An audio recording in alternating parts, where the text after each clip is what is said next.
Welcome to Dental Unscripted.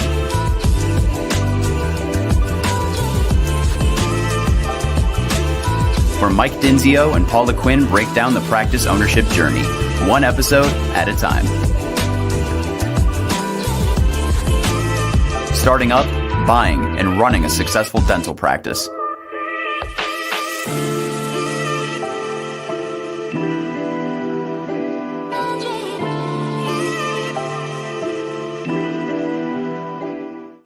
All right, guys. Welcome back to another episode, Dental Unscripted. You guys know who I am, Michael Dinzio, one of the crazy people that run this show. And we've got some really fun folks on here. If you guys have not been paying attention, I've got a new co-host, and her name's Paula Quinn. Hi, Paula. What's up? Hey.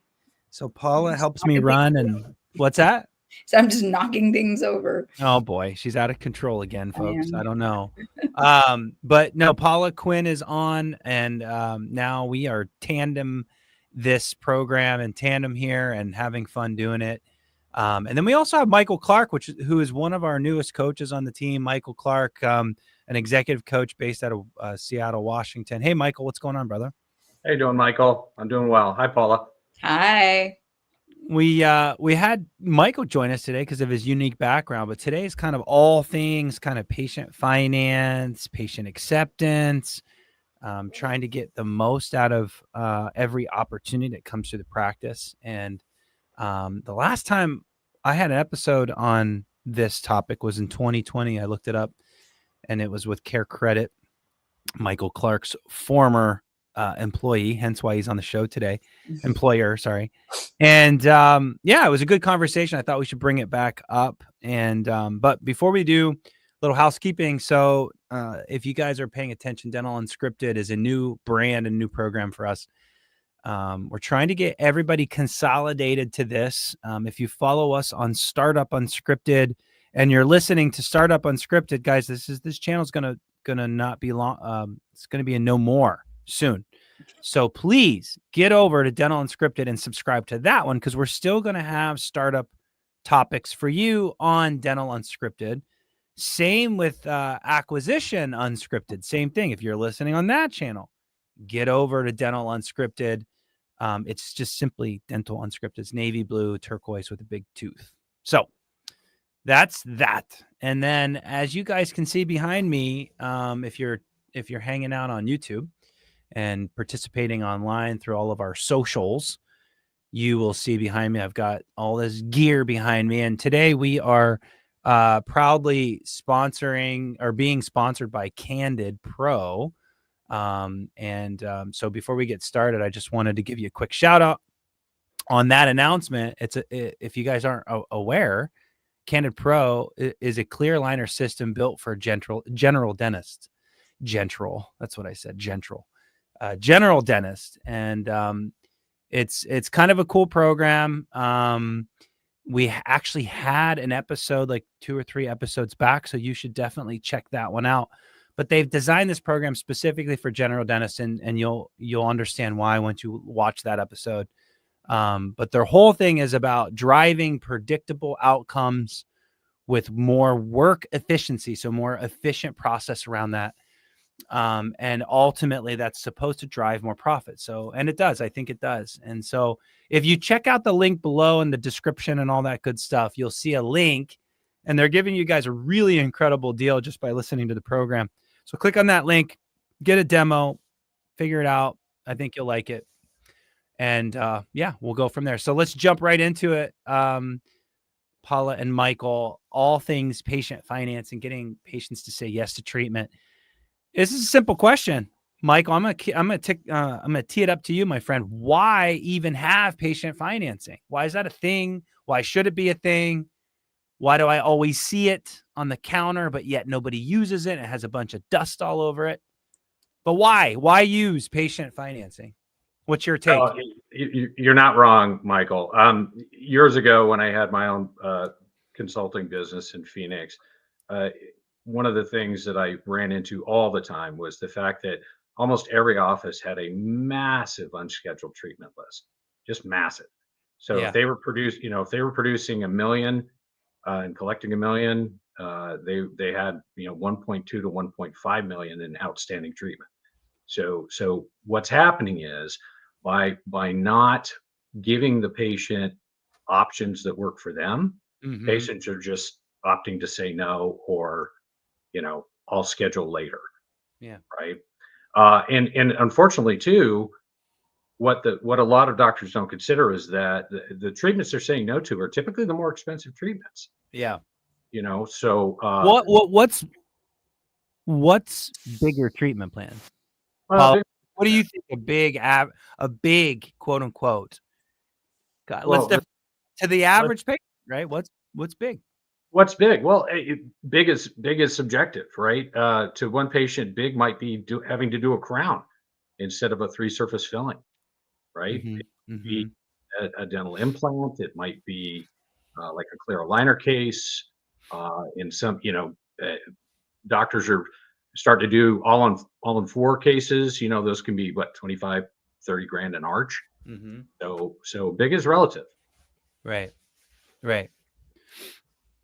I mean, when you ran your practice, Paula, did you offer patient financing? I think you did. I did. And did you offer it to everyone or just to the quote unquote big? What did you, I guess every demographic's different. Your demographic in the city, big was probably $1,000. Yeah, absolutely. Um, I was probably a little guilty, as Michael Clark's going to uncover today, of picking and choosing. It's hard. Some companies are different than others. When the ones that require you to have a promotion and you're hit with the bigger financing, and we can bust through those myths today with Michael Clark, but there's other options out there where you don't have to do that, and you can pass that more on to the patient. And that's probably a little bit more comfortable for an owner, to know that they might only be paying 3% interest instead of 15% interest. Yeah. So we should probably talk about that a little bit more. So yes, I offered financing. Was I guilty of picking and choosing? Absolutely. Yeah. And Well, I think that's a perfect segue to kind of like statistics around, if I spelled that right, statistics around payment methods. I hope I didn't. You did. Every time I do that, like someone chats, like you just butchered that. I'm like, well, okay. Just abbreviate stats when you don't. Stats. Let's do some stats. I love stats, and I'm a numbers guy, and I think numbers. I think numbers speak. I will transition this to Michael, but I will say the last time that Paul and I coached a client, I'll never forget. It was a $1.67 million practice, and we did a care credit analysis on how many times they did. Forget care credit. They're not sponsoring us today. Candid is sponsoring us today, but it was care credit, and they did like this analysis, and they used it like one time in 12 months. And I was like, a $1.6 million practice offered it one stinking time. Before you get into the statistics, the thing that I hear, because I do case acceptance, patient enrollment Yes. all the time, what I always hear is the team thinks they know what's holding the patient back. Yeah. They don't know. They'll make up something. No, they don't want that. They don't need that. They just need time to think, or it's you just don't know. So what I learned, through Michael Clark before he coached with us, is you should just always lead with it. You pretty much should always lead with your options, but he's a little bit more of an expert on that. So I'll let him talk about that. And if you want to go straight into stats, we can right now, but I think it's important for teams to know that no one's following up on that 1.5 million unscheduled treatment. And so and the ones that are right, I sorry to interrupt, but the ones that are, I used to ask them, because they would have a team member have to sit on the phone and start calling all these people, right? That's fun. And that's fun, right? So I would ask them, like, okay, out of 100 calls, how many people actually schedule? or even answer these or days. even answer. Right. And the most common response I got was, out of 100 phone calls that they had to make that they didn't really want to make, maybe 3 people would schedule. Yeah. Maybe Wow. 3. They need Paula. They need But Paula. they do need Paula, but that's terrible. Exactly. Well, so statistically speaking, we can easily say that this service is underutilized. And to Paula's point, it's probably very subjective. There's probably some limiting beliefs behind the front office people with their financial situation, right? And Yes. so they're not doing that. But from a statistic you were sharing before the program, please share. When a patient comes in, how do they pay? What you were just sharing that. Please share with the Yeah. audience. Yeah, the revenue stream for a practice. Historically, about 50% of the revenue coming in is coming from insurance. It makes sense, right? Crown's 1,200, they cover half. Patient's got to pay the other half. Yes. 35% typically is coming from your traditional payment methods. So Visa, MasterCard, Discover, cash, check, whatever. But every office, which is why merchant services is so there you go. important, and we can help that. Absolutely. Anyways, Got that's a good plug there. But every office, and what's interesting is it doesn't matter if you're in Beverly Hills or if you're in Ajo, Arizona, or wherever you are. It's 15 to 20% of your patients are just not prepared for the cost of dentistry. They're just not. Their credit cards 15 to 20%. 15 to 20%. So if you have 2,000 patients, right, that adds up. Yeah. Thank you. So 100 patients walk through our practice today. 20 of them had no idea how they were going to pay for whatever you just dropped on them. Right. Two out of 10 people coming into your practice today are not prepared to pay. Period. Okay. Wow. And that's why, again, you go back to what I said earlier about, if they're doing, like your practice example, doing 1.6, their unscheduled is probably 2.4. Guessing. I don't know. Yeah, because high case acceptance is 40, 41, 40, low 40s. Medium is in the mid 30s. And, so if they're getting even 35% case acceptance. You just reminded me of something. Years ago, I heard a statistic that the case acceptance rate for crowns in this country was around 42. But this was years ago. Okay, this is I think it was an ADA statistic.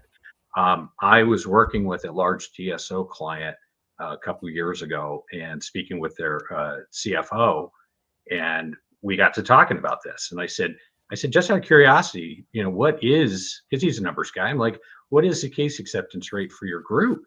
And he said, it's abysmal. He says it's 28%. That's bad. And just so everybody's just so everybody is on point, for all of the doctors that are driving to work right now and thinking 40% is not high. We're talking about dollars accepted, not people. So if 10 people walk in your practice, you might get 8 of them to say yes. That's not 80% case acceptance.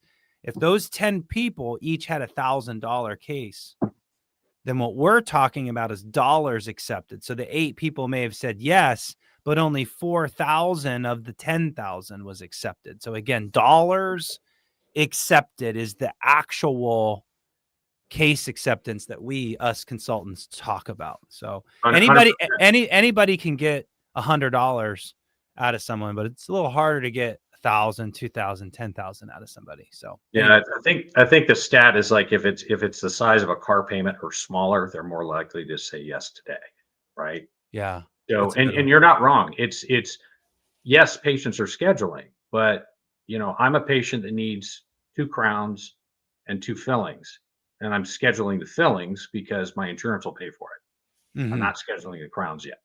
Yeah. Well, let's get to kind of like what option. I think there's a lot of options. Like why? I don't know. How about this one?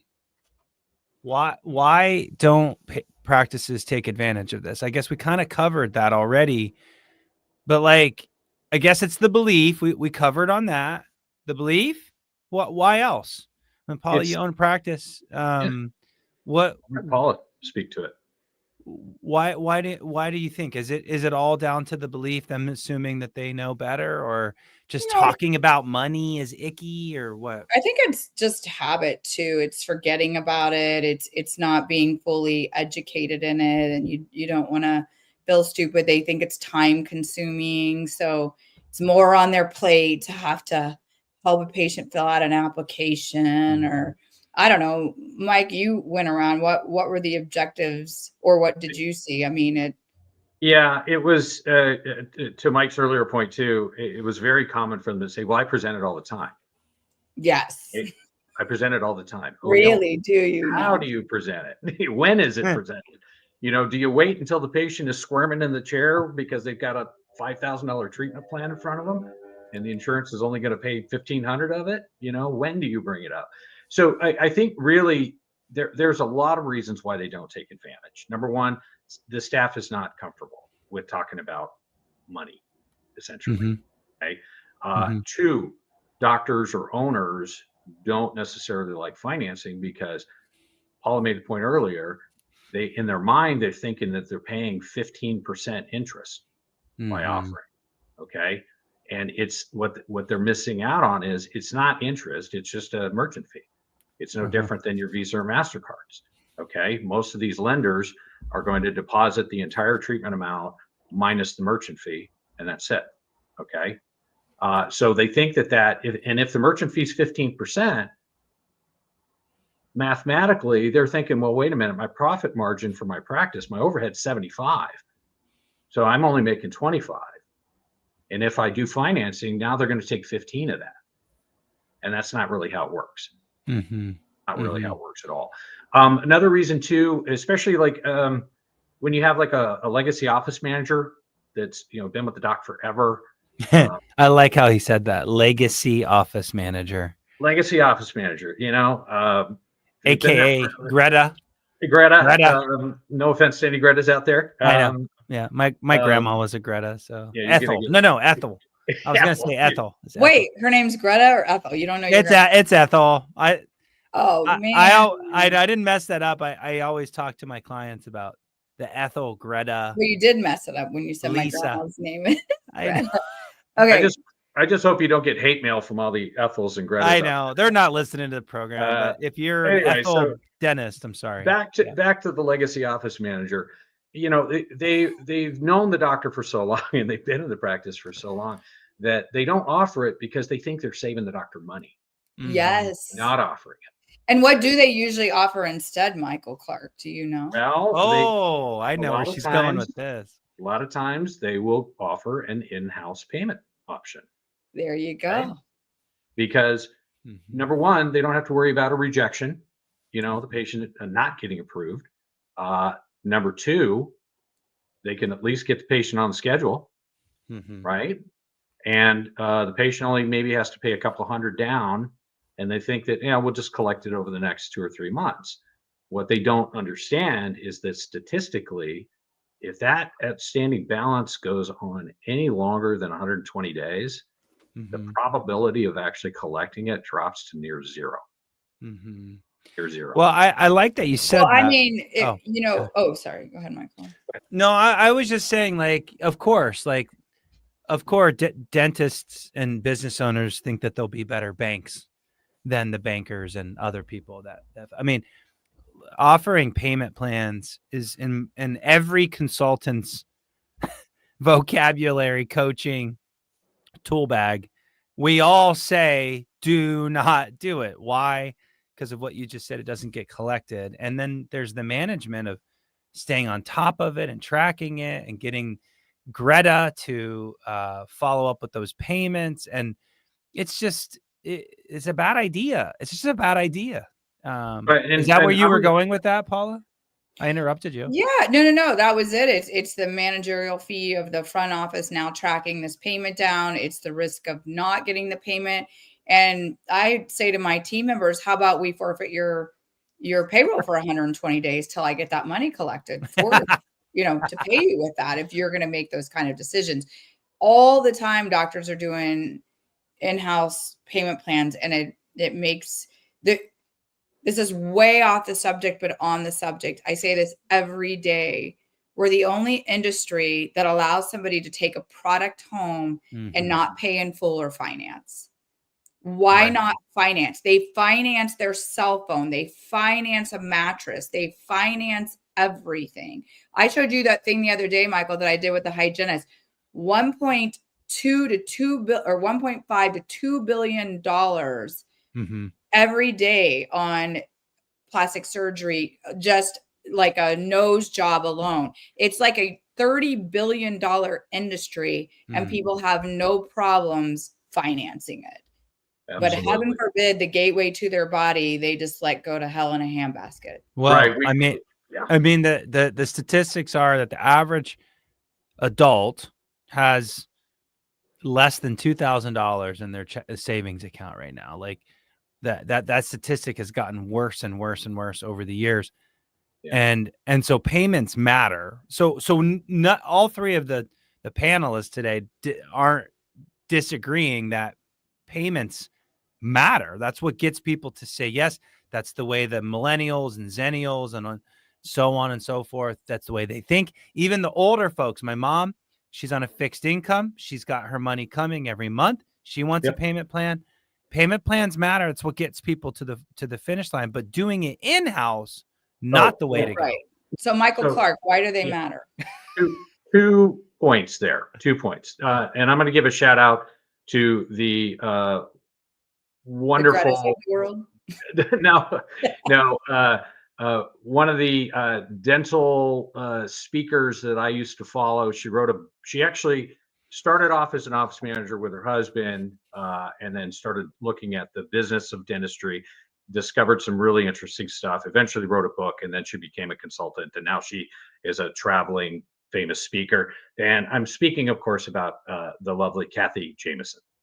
And Kathy Jameson studied what the cost of managing in-house is.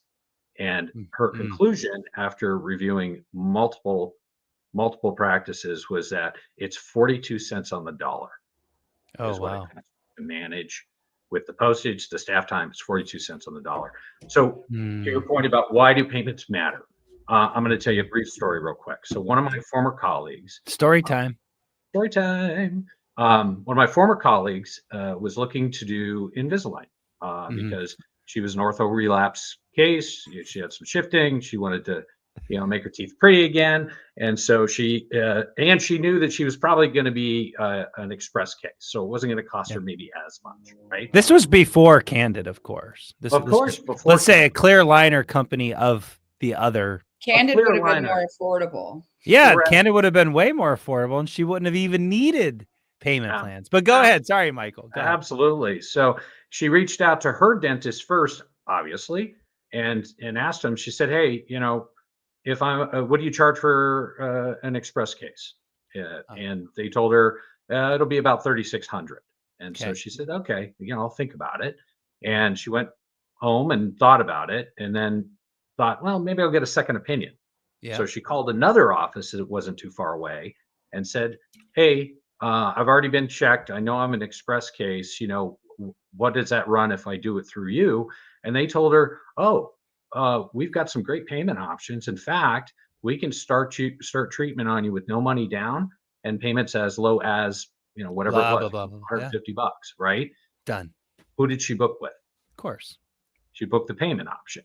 And what's really interesting is she didn't know until well after the fact that by the time she paid it off, she actually paid more for the second option. Yeah.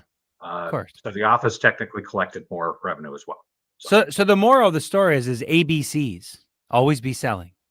Always. No, I'm joking. No, kind of not. It's all in presentation and verbal skills. I loved that. That's a great story, and it absolutely matters. We also do membership plans, help people with membership plans, and we had our other partner, Dental Menu, on the program. Check that episode out. Same thing. Patients want payment plans, and they need them, and they're budgeting, and it matters. So, okay, cool. Anything else on that topic? Go ahead. Yeah, I mean, I think the other question I would have is, you're saying why financing, right? I think Michael Clark, if you can hit on level of care, that would be, and we're 100 talking to a bunch of dentists here. Right, 100%. So, Oh, we care about that? No, I'm joking. I'm joking. Go ahead. yeah, hope you 100%. don't get hate mail on that too. Yeah, no, level of care as well. You know, offering a way to pay over time can mean the difference between somebody doing like a PFM in the interior, versus doing a fully, like zirconia, something really beautiful. It can make the difference between a denture patient getting like the absolute baseline plastic looking dentures versus getting something that makes them feel good about themselves because it looks real, right? Yeah. Yeah, and it's the difference between, like you said, doing the couple fillings versus doing the entire treatment plan. Going ahead and do everything that's planned out for that year, as opposed Absolutely. to phasing it out over a 5-year plan. Yeah. Actually, we've been tracking same day treatment percentage. I believe has been going down the last 2 years on average. Which is an interesting fact. Maybe Paula can fact check me with dental intel. I don't know. But I believe the last time I looked at it, same day treatment acceptance percentage has gone down, and maybe this idea of patient financing is a way to help you do that more often. Well, and I'll tell you this much: both of my children needed ortho, 2 stages of ortho when they were very young, and of course, the orthodontist offered the in-house, payment option thing too, but because the time was shorter, I was almost forced to have to decide which child I loved more, because it was too full. Was it the first one? Yeah, that was the first round, right? But there was a financing option that I could spread it out over a longer period, and it essentially allowed me to do both children simultaneously for about the same monthly payment I would have paid for one child for the in-house. Well, I guess like last little bit on this, unless we really have a burning desire to touch on other things, but I'm curious what the group thinks. I've never sold the stuff. I've never really looked into it. There's a lot of options. We keep saying Care Credit just because they're the lion's share, but there are some others that are really doing well out there. And we've partnered with a few of them over the years, but like, what are some of the things that differentiate these companies, and who are they? I mean, I guess we don't even have to get into that, and there's no way we know everything about all of them, but any ideas there from the team on other options, other things other than Care Credit, or what's the downside of Care Credit? Let's have a discussion about that. Well, there are a lot more options these days. Care Credit has been around the longest. They're still hugely popular because the utility of being able to use the card over and over and over again through the years.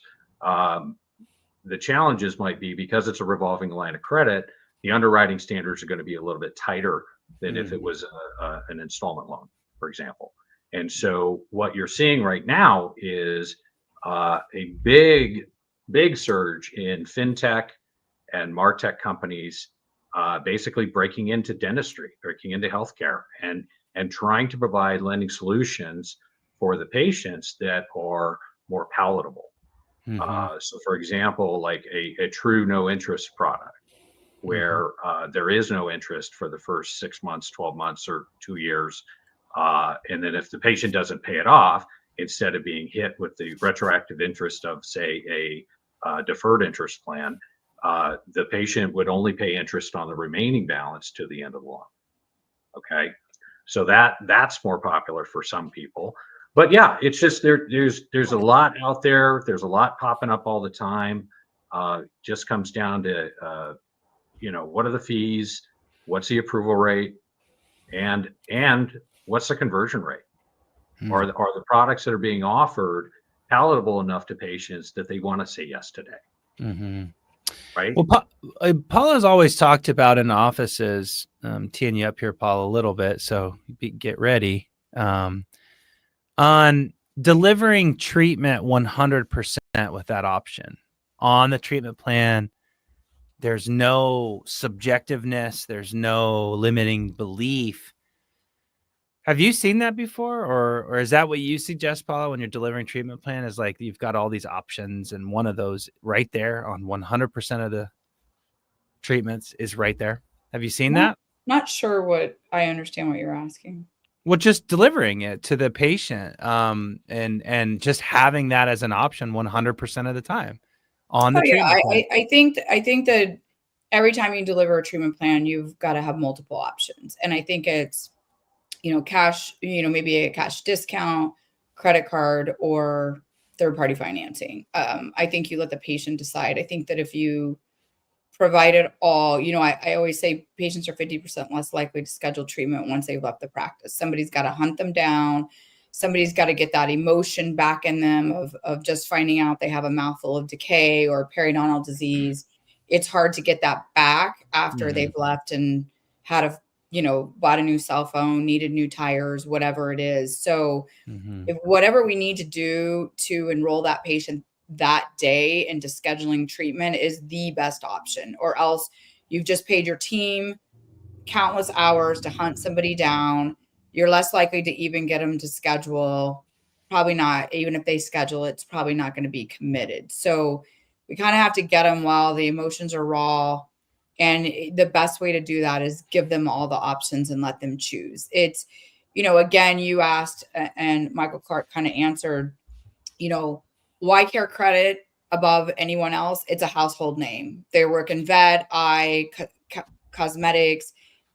Most people that are going to not choose another one is because they've already have Care Credit and they don't want their credit checked again and like another, form of that credit out there. So that's why Care Credit, in my opinion. I have nothing against Care Credit. I think they're amazing. I do not always like to push the promotion period on those smaller payments. So I wanted other options. If they say, can I use this? Absolutely. I'm not going to fight somebody. I'm not going to turn down treatment because I might get penalized with a little bit higher interest, but I'm going to lead with, something else, but a third party option. But I always want to be with Care Credit because it is, honestly, I couldn't even tell you, it's a household name with so many different fields of medical out there that it would be silly not to have them. I do think their onboarding training is great. They require that you take these courses, which is annoying, but at least they set you up for success. And then they come in and check on you. They make sure that you understand you're utilizing the financing. They try to meet with you and encourage more usage. Of course they do, but it does set the front office team up a little bit more for success. But you are suggesting multiple, not just Care Credit. No, I'm not even sorry, Care Credit. I'm not even saying. What do you mean? They didn't pay. No, I know. I'm not even saying suggest them. I'm saying have it because you have to sign up with them. You have to have a direct deposit. You have to go through the training. I'm saying have them as an option. You might not lead with it, but you want it there in case someone whips it out and says, can I pay with this? Yeah, I'm saying lead with multiple options, and it's third-party financing, whatever you choose, obviously Care Credit and a cash discount. Those would always be, and which works better for you would be, how I would say it. But I'm going to lead with all three. Whatever venue you choose for your financing is up to you. I just don't think you should be afraid of offering it. No. And you're right. 100%. The strength of Care Credit is their network. Really. It's the reuse that keeps coming back. Right. But for new patients, there may be some other options. There's two great up and coming lenders that I've been introduced to that I've been talking to recently. So you got Covered Care and you got Clarity Pay, and they've got some exciting things that are different than what has traditionally been offered in the space. But the one thing I did want to also kind of point out or cover with this is that another side effect of the patient leaving without scheduling, unfortunately, I believe it was a path to purchase study that was done a few years back with dental patients. Okay. and I may be misquoting, so don't send me hate mail if I'm misquoting this, but it was somewhere in the neighborhood of 25 to 30, 25, maybe 27%, close to 30% of the patients that walked out without scheduling ended up getting the treatment done at a different office. That's interesting. Yeah, that's too bad. It's such a simple thing. I also, while you guys were talking, I was thinking about like extra large things, specifically like clear aligners. There's other groups and fintech companies and other competitors that kind of have that niche of bigger stuff, 5,000 or bigger, or and there's just different things to consider. So I just think that like you can't just go, ooh, care credit. Like, I think you guys brought up a really good points on why one of the options should be care credit, but I don't think care credit's pulled on every opportunity. I think if it's clear aligners, it might be someone else. If it's if you already know that someone's going to have a less of credit score, maybe you bring out another option, but it's having that options for patients to say yes and deliver the care. That's what I heard. Any last minute kind of things on this topic, and hopefully the three of us move the needle to our audience, because I just don't think we're doing this. We're not, as an industry, we're just not doing this, and we should be. I would say all of our startups that I work with, I tell them to pick two and have them available. And like you said, maybe one's based on lower interest, one's based on easier, more widespread access due to credit scores. I think you've got to do some interviewing.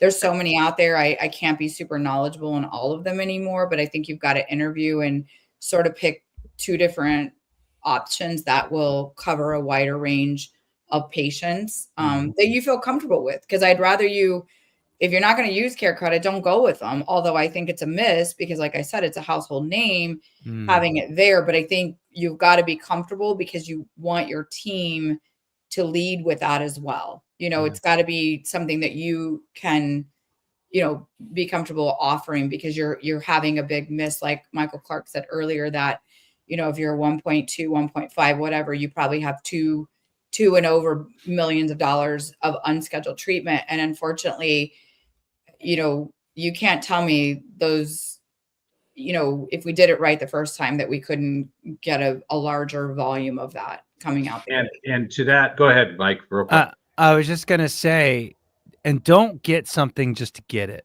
Like, oh, I got to do it because everybody.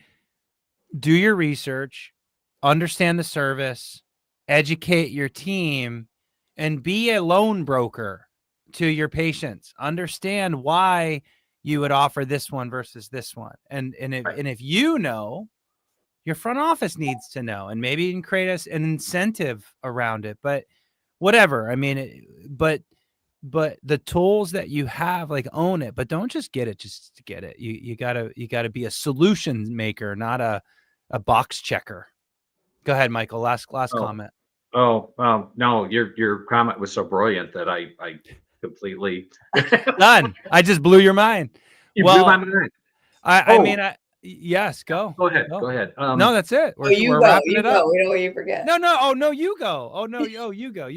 No, you go. There you go. No, it's gone. That concludes the program. Guys. Wait, you just thought of it. You forgot. I know. No, it bubbled up for a second, but then it went away again.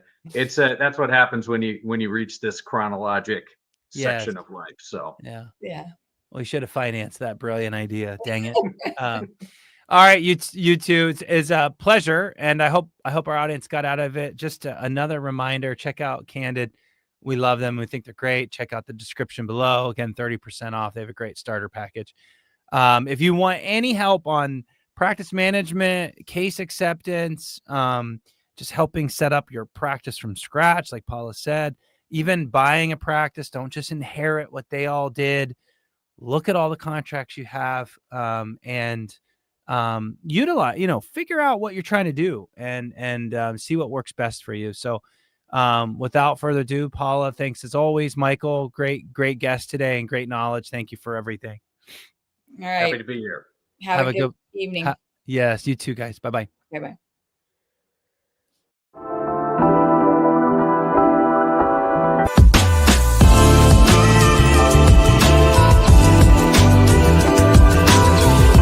Thanks for listening. Let us know how you like the show. Rate us on Apple and Spotify. Subscribe and follow for more.